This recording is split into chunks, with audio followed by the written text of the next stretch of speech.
Hello, everybody. I hope that you're all very, very well today. I just wanted to come online just to speak a little bit about something that's been on my mind for a little while. And there's actually a bee walking up the um, camera stand. So maybe we will receive messages from the bee around this. I don't know. The thing that I wanted to talk about is technology and our use of technology. Um, So I'm going to start with the word entrainment. Whatever we spend our time with, we begin to merge into that energy. So we all know that feeling of walking in a forest. Maybe we're feeling a little bit anxious or ungrounded, and then we walk in a forest, or we spend time with trees, and we start to feel more grounded and maybe a little bit more calm. Or maybe we are walking next to a body of water, or we're even swimming in water, and then we just feel the sense of release and purification and flow. This is because we actually then, our bodies are in training into the energy that we are spending time with. And it goes the same with even groups of people that we spend time with. We end up looking like each other. We end up behaving like each other. We absorb mannerisms of those people around us. And this goes for animals and any environment that we spend a lot of time in, we'll end up in training into each other. And so if we look at that concept, that idea of entrainment, and we bring that into technology, technology is obviously something that most of us are spending most of our day with, right? Like, when last did you spend an entire day without any form of technology, from your phone to your computer to iPad to game? I don't know what all the different technological gadgets are, but when did we spend an entire day without that? And because it's just not the norm anymore. Everything is on our phone these days. Even, I want to spend less and less time on my phone, but now to get into the gym, I have to always use my phone to get into the gym. Or to do banking, suddenly, oh, it's on my phone. Or that, we're kind of in this situation where we're hooked into, we are trapped in a way by the digital world. So as much as the digital world and technology gives us freedom, and I'm really grateful and appreciative of that, it can also trap us. And so we need to be aware of how much time we're spending with technology, because we're at a point in humanity. I feel this is really just purely through my lens. We're at a point in humanity where the split has already occurred. And the split for me is around technology, it's around AI. That's how I'm viewing it. There are those who are going to be um, more entrained into technology and into artificial intelligence. And there are those that are going to completely denounce that and let that go and not have anything to do with it, and remain only connected to nature and to the organic materials. And then there are going to be those who are somewhere in the middle, are going to be using technology, are still going to be connected to nature and the organic self, that are learning how to balance the two. This is where I feel I am at. I don't want to give up technology. I don't want to not use AI. I find it very helpful in many circumstances. But what I realized is that for me to use AI is never, I've been creating a set of boundaries for myself and kind of ethics, if you will, around what I use AI for. And I've made a commitment to myself that I will never use AI to imagine for me, to dream for me, to write my thoughts for me before I have checked in with myself first. And so this is another thing that I feel is very important as we move into this. And we're really at the very, very beginning, as we know, and this is this is why it's quite a fertile ground for us to begin to create our boundaries and work out how we wish to relate with AI and technology moving forward. But for me, it's important that I check in with myself first, and not just check in with my body. How does my body feel about something? What does my body say? What does my soul say? And what do my higher guides say about this thing? So that I feel that I'm sovereign, I'm making a decision, I know what I feel, I know where I'm coming from, and then I go to technology and I bring all that, and then I say, okay, maybe disseminate this or bring in some further information for me on this, rather than going to it immediately.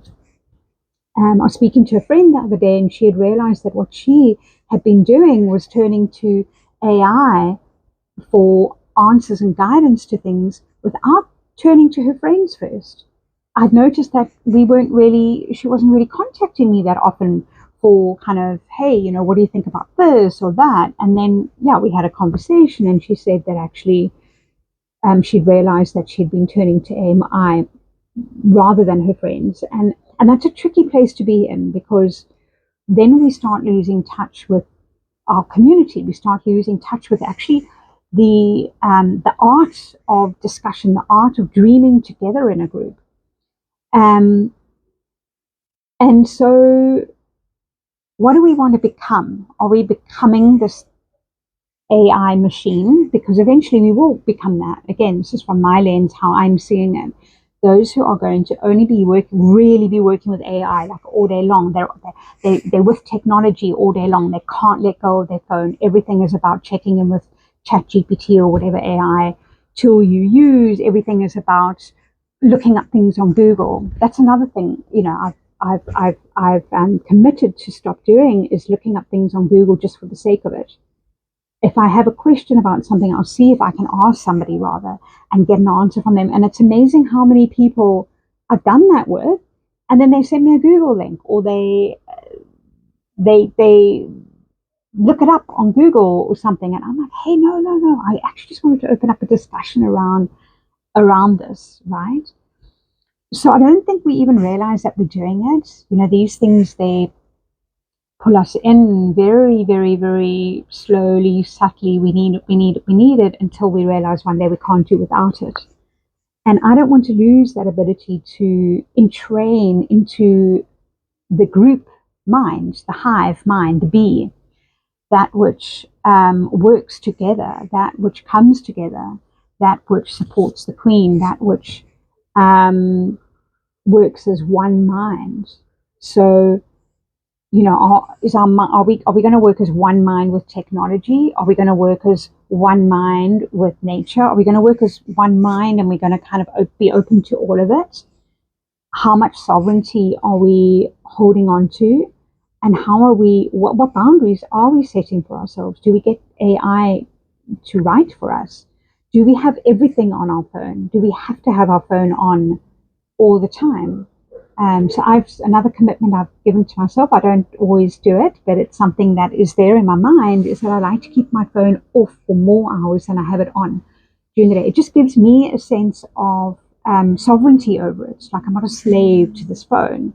As I said, there are occasions where suddenly you think, oh my gosh, I actually do need to switch it on because I need to check this and this and this. But I've actually taken some things off my phone and started doing things manually for myself to help me to come off it more longer than when I'm on it. It's actually not that difficult to do, because I switch it off at about 9 o'clock at night. So even if I switch it on at 9:05 in the morning, it's already been off for longer than it's on for. But I do a lot longer than that. So I'll obviously switch it off overnight, and then during the day I'll turn it on to flight mode as often as I can. And it's almost like I have a bit of a challenge with myself. How many hours can I do without having the phone on today? So that's been a good thing for me. Yeah, so it's just that, look, these are conversations. I did post something a few weeks ago around, AI and dreaming and imagination, and don't let AI dream and imagine for us. But I will like to share more things as we go along, and I'd love to hear other people's thoughts around how how humanity is at this choice point, particularly, and what are we in training into. There was something else that came to me as well that I wanted to mention, was that for me, again, this is from my lens, I feel like it's very important for me to learn how to work in the light with technology, because I feel like I may have misused technology in a past time. I may have allowed technology to, or allowed my ego to work with technology in a way that actually was destructive. And I feel like a part of my journey or my lesson in this lifetime is to learn how to work with AI and technology in a way that is of service, not just to me, but also to our world, and maybe helping, I don't know, maybe helping people to come into right relationship with technology. I think especially the youngsters as well, and I'm very pleased to see that the UK will be implementing the no social media for under 16s from January, and I'm hoping, or I'm assuming that South Africa and maybe the rest of the world will pick up on that as well, because it does, you only need to look at the generation that was brought up on that to see the difference between them and those that weren't. Yeah. So I'm going to pick a card. I'm wanting to use the Earth Magic card, actually. It's about returning to Earth. It's about being in balance for me. It's about everything in life for me is around being in balance. I sat in ceremony the other day, and one of the cards I got was cosmic. And actually, rather than the channel coming through and saying, oh, connect with the cosmos and remember your cosmic self, what it actually came through was, remember that the whole of the cosmos sits within us. Oh, I hope you can still see me. There's beautiful light coming through. But the whole of the cosmos sits within us. And we need to remember that balance. We need to be in balance. We can't just get lost in the heavens above, and we also can't get lost in the deep depths of the earth below. It's about balance in life. And so that's something that is very important for me in life, is balance in all areas. And the one coming up for me at the moment is the balance with AI and technology, and where do I end and where does it begin? Okay, let's pick a card from the Earth Magic card, if you can still see me, from the Earth Magic pack. And let's just get a little bit more, if there is any information about one card, please. Okay. Yeah, wow. Okay, so it's the spring equinox, the rebirth card. And our world is going through a rebirth at the moment. Not just our world is going through a rebirth, we're going through a whole collective rebirth. And this is an opportunity for us to create what we are birthing. It's quite simple. We are creating what we are birthing. It's time for us to use our imagination, use our dream, our ability to dream a new world into being, using technology, using AI, but using it in a way that is supportive of us and is of service of us, and that we do not become slaves to it. Bring it into balance. Look at how you want to rebirth yourself. Look at how we want as a collective to rebirth. And just like the bees, let's make honey together. Sending you a lot of love. I hope to connect with you soon. And look at that beautiful light. Let's go up and see. Oh, it's so beautiful. Such a beautiful day here in Cape Town before the rains return again tomorrow. Okay, sending you a lot of love. Bye.